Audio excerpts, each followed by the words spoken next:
Oh, thank you. Well, also, you can participate in this conversation. I've got an iPad up here, and I'm going to be able to read your questions. And if any of them are any good, then I might ask one or two. So, Carlo, let me start with you. The League has said that more than 80% of Saudi Arabia's population either plays, attends, or follows football. Now, 9 months ago, there was obviously a huge round of investment, some privatization, Saudi's PIF getting involved in 4 different clubs.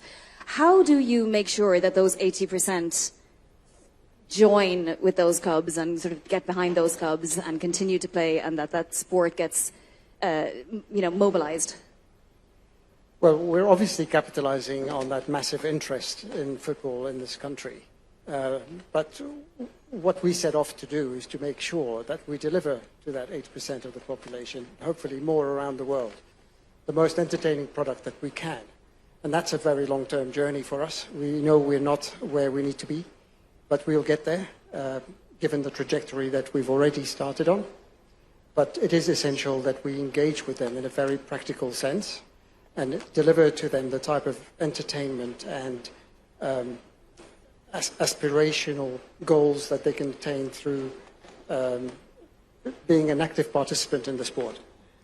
Yeah, and I mean, there's a great start already, right? And some of the caliber of players that you've been attracting have been very eye-popping, and we'll talk about that in a few minutes. But Emmerich, perhaps you could let us know if there are lessons that maybe Carlo can learn from some of your past experiences.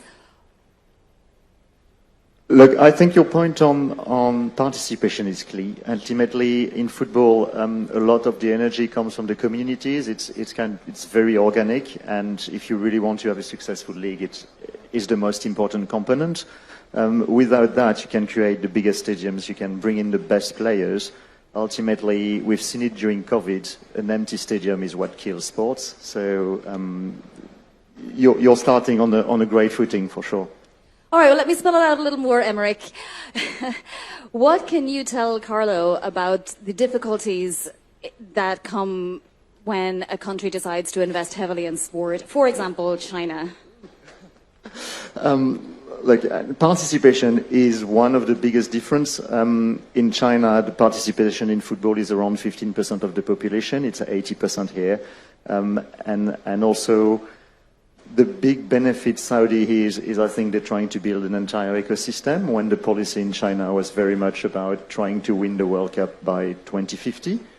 And because of that, they probably lack a bit of focus when it came around investing in the league and building the right product. And then that product drives the players, those players become the next national team, and that's how you win ultimately. So the big thing again would be make sure you bring the country along with you, make sure you bring the fans. It looks like it's probably a good place to do that. So I wish you all the best. So Carlo, when you look to building this pro league and building, a huge amount of support for the sport in Saudi, to where do you look? Europe, China, where are you getting your lessons and your ideas from, I guess, your inspiration? We certainly look to Europe for inspiration because they have set the watermark for where the quality in the football product needs to be. But what we don't want to become is another Europe. We want to learn from them, but we want to be able to chart our own course. We've got a great opportunity here. We're not shackled by history and tradition. And we've got the ability to innovate, as Danny was saying earlier, and we feel that it's an essential component of our strategy. Not only to be one of the best, but to be a different best in the world. So what don't you like about how the Europeans are doing things? I didn't say we didn't like, didn't say there are things we don't like about Europe. We just said we need to be different. And the reason I say that is because we need to engage with our audience differently. In Europe, audiences are kind of attracted to consume the product, especially physically in a stadium.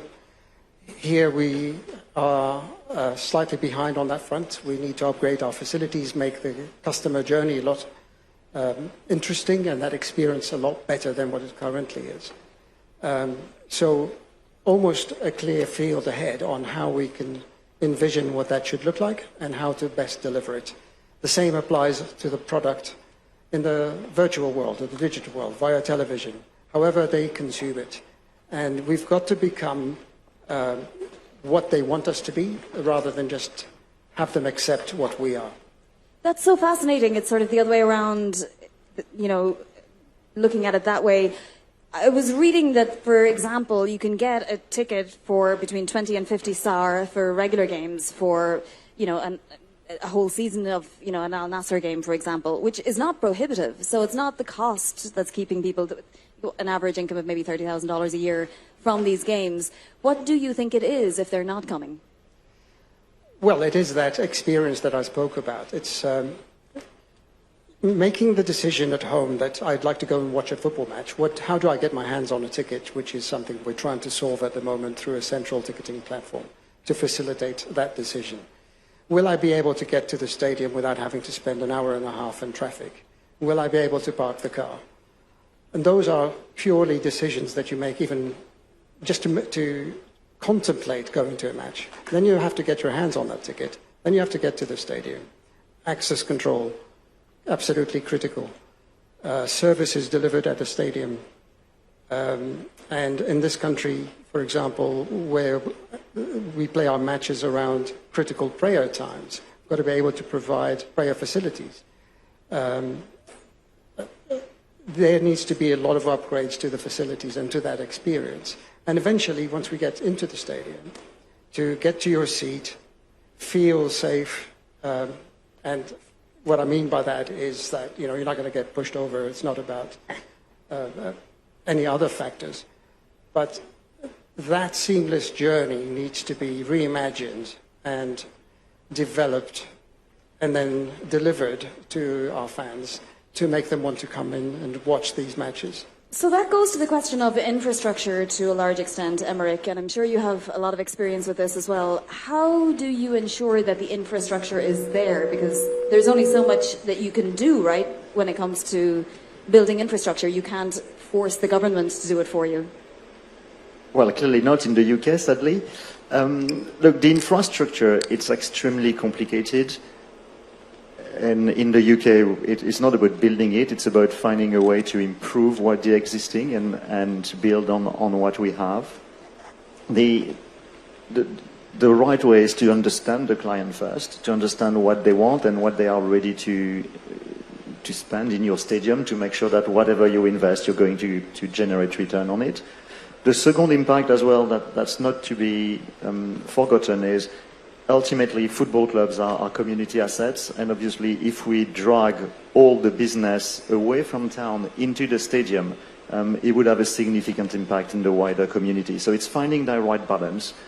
There are clearly a very successful model in Tottenham, in the UK, but that's very specific. What's very interesting, however, is that it proves that the US-type model of having visitors, fans coming to your stadium, as opposed to season ticket holder that would come every week, is workable everywhere in the world. I mean, I would say you need a mix of both to create the atmosphere in the stadium. You need the fans, you need the regulars, but economically, trying to find the right product that will attract visitors, that will be the high spenders in the venue, is also extremely important. So, generally speaking, it's a balancing act of what is good for the club, what is good for the wider community around it, and like every product, get to know your customer and deliver them what they want, starting with a great entertainment product. Well, you're certainly doing it this year with the Wolves under Gary O'Neill, right? He's doing well for you guys this year. He's doing extremely well. He's delivering definitely the excitement on the pitch, and we can see. I mean, it lifts all the boats, so the takings at the stadiums are higher. As a UK stadium, we're very lucky, very fortunate that we sell mainly, or pretty much all of our stadium to season ticket holders, so we never have attendance issues. But clearly, we can see the benefits on, the food and beverage revenues and so on and so forth, and also the demand for hospitality and all of those auxiliary products. Well, you have one fan of the crowd, or anyway, Vikram Solanki, who was up here earlier as a Wolves fan, but then he lives in Birmingham, so I suppose that can be forgiven, right, Vikram? That happens to good people. So, Carlo, let me come back to you, because earlier there was a conversation with Vice Minister of Sport, Al-Khadi, who said that there was another round of privatisation coming. He made it sound like it was quite imminent, actually. Do you know anything about this? I do know that it is imminent, but I don't know a lot of the details. So imminent meaning months, this year? Well, as His Excellency had mentioned, back in June, that process had started with 8 clubs, and more will be coming online. And that is a significant moment for Saudi football, because it is essential that while we have great leadership that is supporting us through this project throughout, invariably, this is a project that needs to move into the private sector. And seeing these steps happening before our eyes is again manifestation of how serious the leadership is on delivering on this program. And the sooner we get to that point, the quicker we are going to learn to live within our own financial means, which is absolutely critical for the sustainability of the sport going forward. Yeah, so what does it mean for you guys to be more privatized? Is it 100% beneficial, or are there some downsides too, that it's not, you know, the government continuing to be the ones that are the benefactors? Well, what it really means at the end of the day is that we have that commercial accountability for our own survival. And that is only beneficial for our growth. What we cannot do is continue to exist as we have been up to this point, as a collective, the league, and as individual clubs. So it's imperative that we get to that point quickly, where we allow market forces to determine the real value of those clubs and the assets that they hold. And from there, we can then chart a new course to sustainability and growth over time. We are lucky, though, because what we do need is that bridge that allows us to get to the other side. We can't just flip overnight. And I think that is a very important factor that we cannot forget, and that we are able to be helped along to get to the other end. Well, and obviously there's a very long history of football in Saudi Arabia, and there have been some amazing successes recently, the World Cup upset and so on. But does the Saudi government have the commitment to stick with it long term if it doesn't work out, you know, in the next few years? Certainly, everything we've been told that is the case. We were tasked with putting together a transformation strategy that took us up to 2030 and possibly beyond. We will evaluate 2030 what we need to do next. But there is a very clear understanding that for this project, time is required, patience is required, because ultimately this is as much a social project as it is a sporting one. But we need to change the mindsets within the clubs and within the ecosystem on delivering a viable professional product that is able to compete on the world stage. And therefore, we need that transformation to happen over the longer period of time. Emre, jump in here, because Carlo just mentioned time, and you sort of have both experiences, right? 10 years not doing anything for a sport, and 10 years doing a lot for a sport, right? When you look at two of your different experiences, what's the difference? Well, there are different paces and different times within the journey in the sports sector as an investor. You know, when we invested into Wolverhampton, obviously the first step was to move from the Championship into the Premier League. The beauty of that is if you're successful, it generates very quickly a very high level of return. Then obviously comes the patient capital time, which is building up, reinforcing the club, ensuring that it is deeply rooted into the Premier League, stays there and maintaining value, while after that having the opportunity to build much more on the commercial side and taking the club to a bigger stage, really. Doesn't mean going into a bigger competition, but in terms of becoming global, becoming much more developed in terms of commercial revenues. I think The difficulty is, as you say, it's the challenge of patience. Once you're established in a league, I mean, you grow at the pace of the league a little bit faster, but ultimately you're not going to double in size every year. The young players that you've invested into and bringing through your academies, I mean, you know, they start at 8. They rarely play before 18, probably more 21. So it's 13 years. It takes a lot of time, and you're never sure about the results. So unfortunately, you can change that. There are quick, very nice wins every Saturday. You get the excitement of a win, hopefully, or regularly you do get those. But ultimately, the patience is what makes or breaks the success of your investment.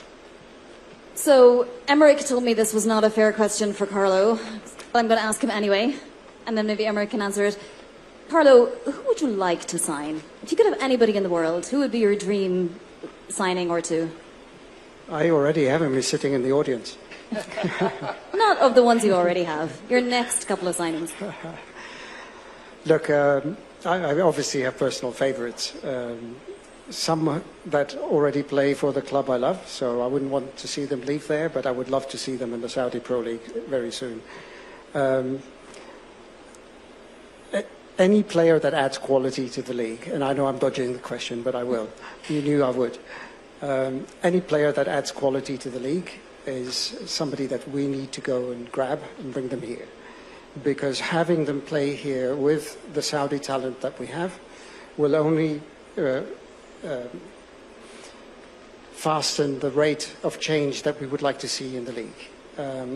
Besides, we want this to be the most experiential entertainment product in the world. Hence, we do need the best players to come here as well.